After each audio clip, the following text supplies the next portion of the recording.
우리 다 같이 사도신경 하심으로 주일 오후 예배를 하늘에 드리겠습니다. 전능하사 천지를 만드신 하나님 아버지를 내가 믿사오며 그 외아들 우리 주 예수 그리스도를 믿사오니 이는 성령으로 잉태하사 동정녀 마리아에게 나시고 본디오 빌라도에게 고난을 받으사 십자가에 못 박혀 죽으시고 장사한 지 사흘 만에 죽은 자 가운데서 다시 살아나시며 하늘에 오르사 전능하신 하나님 우편에 앉아 계시다가 저희로서 산자와 죽은 자를 심판하러 오시리라. 성령을 믿사오며 거룩한 공회와 성도가 서로 교통하는 것과 죄를 사하여 주시는 것과 몸이 다시 사는 것과 영원히 사는 것을 믿사옵나이다. 아멘. 오늘 하나님의 말씀은 마태복음 9장 1절에서 17절 말씀입니다. 제가 읽겠습니다. 예수께서 배에 오르사 건너가 본 동네에 이르시니 침상에 누운 중풍병자를 사람들이 데리고 오거늘 예수께서 그들의 믿음을 보시고 중풍병자에게 이르시되 작은 자야 안심하라 내 죄 사함을 받았느니라. 어떤 서기관들이 속으로 이르되 이 사람이 신석을 모독하도다. 예수께서 그 생각을 아시고 이르시되 너희가 어찌하여 마음에 악한 생각을 하느냐. 내 죄 사함을 받았느니라 하는 말과 일어나 걸어가라 하는 말 중에 어느 것이 쉽겠느냐. 그러나 인자가 세상에서 죄를 사하는 권능이 있는 줄을 너희로 알게 하려 하노라 하시고 중풍병자에게 말씀하시되 일어나 내 침상을 가지고 집으로 가라 하시니 그가 일어나 집으로 돌아가거늘 무리가 보고 두려워하며 이런 권능을 사람에게 주신 하나님께 영광을 돌리니라. 예수께서 그곳을 떠나 지나가시다가 마태라는 사람이 세간에 앉아 있는 것을 보시고 이르시되 나를 따르라 하시니 일어나 따르니라. 예수께서 마태의 집에서 앉아 음식을 잡수실 때에 많은 세리와 죄인들이 와서 예수와 그의 제자들과 함께 앉았더니 바리새인들이 보고 그의 제자들에게 이르되 어찌하여 너희 선생은 세리와 죄인들과 함께 잡수시느냐. 예수께서 들으시고 이르시되 건강한 자에게는 의사가 쓸데없고 병든 자에게야 쏠 때가 있느니라. 너희는 가서 내가 긍휼을 원하고 제사를 원하지 아니하노라 하신 뜻이 무엇인지 배우라.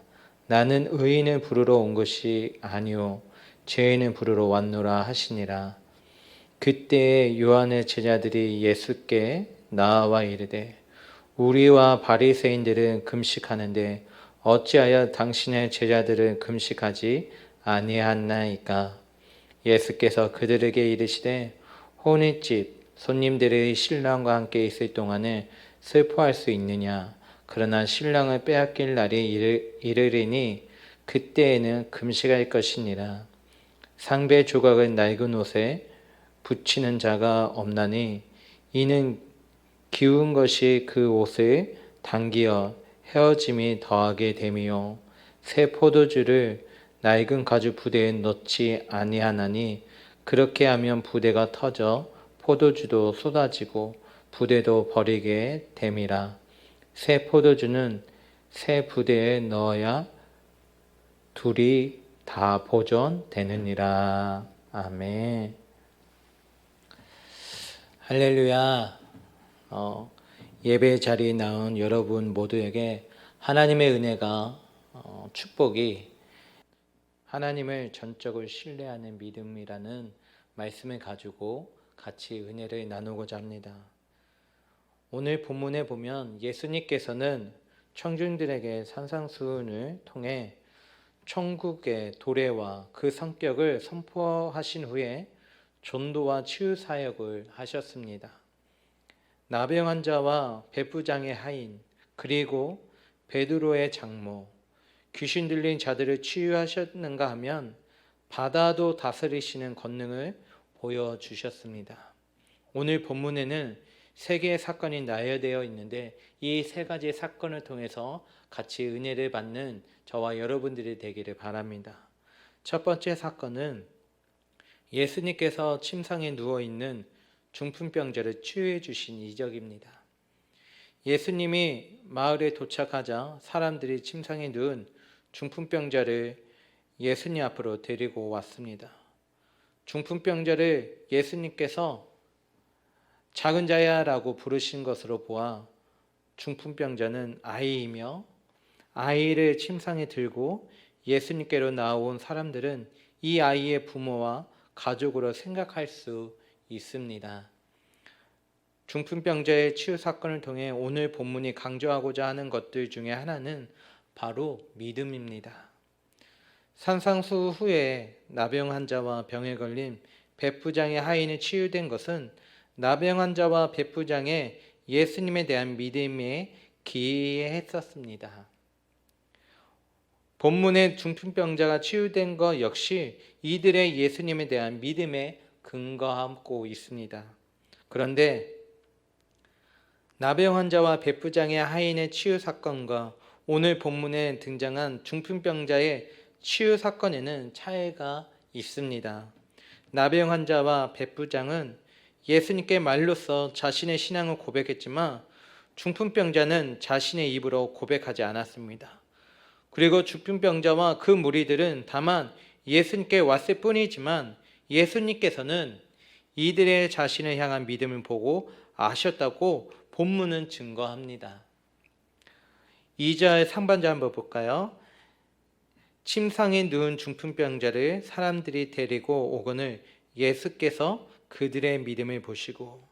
사랑하는 성도 여러분, 믿음은 무엇일까요? 믿음으로 해석된 헬라어 피스티스는 상대방에 대한 전적인 신뢰 또는 확신을 말합니다. 신뢰란 상대가 어떤 사람인지를 바로 알고 있을 때 형성됩니다. 상대방에 대한 아무것도 모른다면 결코 신뢰하지 못할 것입니다. 온몸이 마비된 아이와 아이의 부모들은 사람들로부터 예수님에 대한 소문을 들었거나 또는 그 치유의 사건 현장에 있었을지 모릅니다. 이들은 예수님을 하나님의 아들로서가 아니라 어떤 병이라도 치유할 수 있는 놀라운 능력을 가진 사람 정도로 이해했을 것이라 생각합니다. 이들은 아직 예수님의 실체에 대해서는 잘 모르지만 그간의 정황으로 미뤄보아 자신의 자식을 예수님께서 치유해 주실 것이라는 믿음을 갖고 이 자리에 나왔습니다. 하나님께서 우리에게 바라시는 바가 바로 하나님을 향한 전적인 신뢰라는 것입니다. 우리가 성경을 읽고 묵상하고 공부하는 것은 바로 하나님이 나에게 어떤 분인가를 바로 깨닫기 위해서입니다. 성경에 나오는 모든 인물은 우리 개인을 대표합니다. 악인과 의인의 차이는 단 한 가지. 하나님을 신뢰하느냐, 신뢰하지 않느냐, 즉 하나님을 믿느냐, 믿지 않느냐의 차이입니다.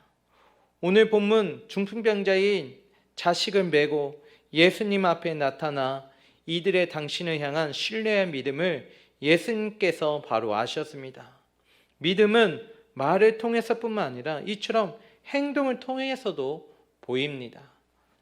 기독교가 사회적으로 지탄을 받는 것은 바로 믿음의 사람이 믿음의 사람으로 살고 있지 않기 때문에. 말로 외치는 노방전도 물론 중요합니다. 그러나 이보다 더 중요한 것은 신앙인의 바른 삶입니다. 예수님께서는 자신을 향해 온 중풍병자와 그 무리의 믿음을 보시고 2절 하반절에 보니까 작은 자야 안심하라 내 제사함을 받았느니라고 말씀하십니다. 예수님의 이 말씀을 문자적으로 해석한다면 병의 원인이 죄라고 생각할 수 있지만 예수님께서 이같이 말씀하신 이유는 자신의 신성을 밝히기 위해서입니다. 예수님께서 내 제사함을 받았느니라고 하자 바로 그곳에 있던 서기관들이 곧바로 이렇게 말합니다.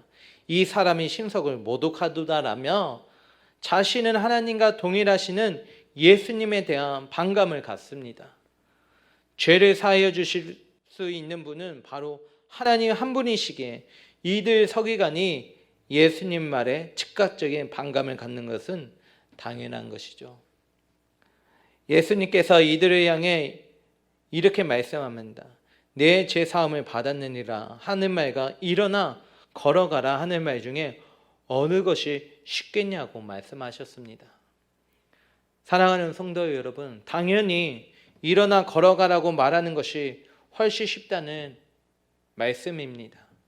그럼에도 불구하고 예수님께서 죄사함을 받았느니라고 말씀하신 것은 인자가 세상에서 죄를 사하는 권능이 있는 줄을, 즉 예수님 당신이 하나님의 권능을 부여받은 하나님의 아들임을 중풍병자, 그 가족들 그리고 서기관을 포함한 그 자리에 있는 모든 사람들에게 알게 하려 하심이었다는 거예요. 그리고 중풍병자에게 일어나 내 침상을 가지고 집으로 가라고 말씀하시자 어떻게 되죠? 바로 그 환자는 일어나 집으로 돌아갔습니다. 예수님께서 중풍병자를 치유해 주신 것은 자신의 권능이 하나님께로부터 온 것임을 밝힘으로 모든 사람들이 예수님이 누구신가를 바로 깨닫게 하기 위함이었습니다. 우리의 믿음이 하나님뿐만 아니라 사람들에게 보인다는 이 사실 앞에서 늘 깨어있는 신앙인으로 살아가야 할 것을 말씀하고 있는 것입니다. 또한 우리의 믿음이 선정할 수 있는 원천은 바로 우리를 향하신 하나님의 은혜입니다. 즉 나를 향하신 하나님의 은혜를 민감하게 깨닫는 사람은 나날이 그 믿음이 성장할 것임에 반하여 하나님의 은혜 속에 살면서도 이를 전혀 깨닫지 못하는 사람은 그 믿음이 성장하기는커녕 자칫하면 퇴보하게 될 것입니다. 이어서 두 번째 사건은 마태는 세리로 살아가던 자신이 소명받은 이야기입니다. 9절 말씀 한번 보겠습니다. 예수께서 그곳을 떠나 지나가시다가 마태라 하는 사람이 세간에 앉아 있는 것을 보시고 이르시되 나를 따르라 하시니 일어나 따르니라. 아멘. 예수님이 지나갔다가 세간에 앉아 있는 자신을 보시고 나를 따라와라 했고 그 말 한마디에 예하고 대답하고 따라 나섰다는 것입니다. 간단한 이 한 문장은 많은 의미를 내포하고 있습니다. 중풍병자의 믿음을 보시는 예수님은 마태의 성례를 환히 들여다보고 계셨습니다. 마태는 세리이기에 누구보다도 세민등한 사람이었고 동시에 돌아가는 사회 정학에 대해 잘 알고 있었습니다. 세리로서 살아가면서 동족들이 자신을 얼마나 미워하는지 잘 알고 있었을 것입니다. 돈과 행복을 비례할 것이라고 생각하고 돈을 벌기 위해 세리라는 직업을 택했습니다.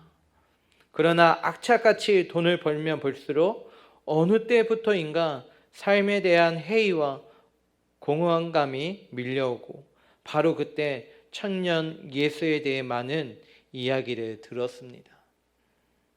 아마도 우리가 잘 알고 있는 누가복음에 나오는 삭개오와 같은 심정이었을 것입니다.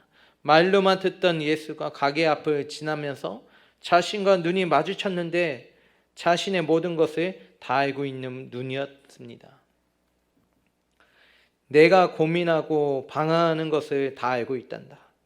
내가 그토록 갈망하던 것이 무엇인지 알게 해줄 터인즉 모든 것을 털어버리고 나와 함께 가자라는 무언의 말씀 앞에서 마태는 자신이 그동안 쌓아놓은 안정된 지위와 재물 등 모든 것을 내려놓고 예수님을 따라 나섰습니다. 사랑하는 성도 여러분, 대단한 결단이 아닐 수 없죠. 마태의 집에서 세리와 죄인들과 함께 식사하시는 모습을 비판하는 바리새인들에게 하는 답변을 통해서 하신 것처럼 예수님이 이 땅에 오신 목적은 병든 자를 구원하시기 위해서입니다. 예수님의 말 한마디에 모든 것을 내려놓고 예수님을 따라 나선 마태는 사도로서 새로운 삶을 살아가면서 자신은 물론 많은 사람들을 생명을 건져 올렸습니다. 우리가 살고 있는 현재, 우리는 어쩌면 복음의 풍요 속에 살고 있습니다. 그러나 과연 몇 사람이나 복음의 말씀에 귀를 기울이고 결단을 할까요? 우리의 모든 것을 다 알고 계시는 임마누엘 하나님께서 나에게 어떤 결단을 요구할까요? 오늘 본문의 마태의 결단이 오늘 우리 모두의 결단이 되었으며 합니다. 그런데 마태의 집에서 세리와 죄인들과 함께 식사하는 그날이 공교롭게도 유대인들 사이에 공식적으로 요구되었던 금식일이었습니다.